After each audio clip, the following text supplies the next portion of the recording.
PTI के social media के तोपों का रुख वज़ीर आला खैबर पख्तूनख्वा की तरफ है। वज़ीर आला खैबर पख्तूनख्वा अली अमीन गंडापुर ने कोशिश तो बड़ी की कि वो माइनस इमरान खान कर ले और काफ़ी हद तक वो कामयाब भी हो चुका है। अलीमा खान और जो अली अमीन गंडापुर है उनके माबेन जो तकरार है वो शिद्दत अख्तियार कर गया है। अलीमा खान की सोशल मीडिया ब्रिगेड ने अपने तोपों का रुख जो है वो अली अमीन गंडापुर की तरफ कर लिया है। अली अमीन गंडापुर पर इल्ज़ाम है कि वो 6 करोड़ के बिस्किट खा गया और उसका हिसाब नहीं दिया।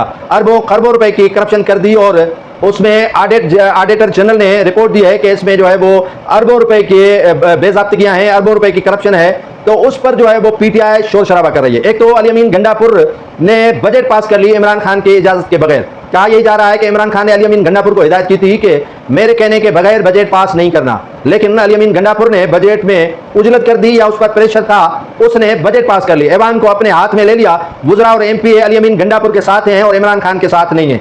अगर वाकईतन इमरान खान के साथ होते तो अली अमीन गंडापुर की इतनी औकात नहीं थी कि वो इमरान खान के कहे हुए अल्फाज को तकवीत न देते और उससे अहमियत न देते और बजट पास करवा लेते। बजट पास हो गई, अब शोर शराबा जो है वो काफ़ी हद तक अली अमीन गंडापुर के खिलाफ है और अली अमीन गंडापुर जो है वो फेस सेविंग के लिए सुप्रीम कोर्ट में भी उन्होंने पटिशन दायर की कि मुझे बानी पीटीआई से मुलाकात करने की इजाज़त दी जाए, लेकिन सुप्रीम कोर्ट के ऑनरेबल जज साहिबान ने उसे कहा कि ये फोरम नहीं है, आप चीफ जस्टिस साहब से मुलाकात कर लें।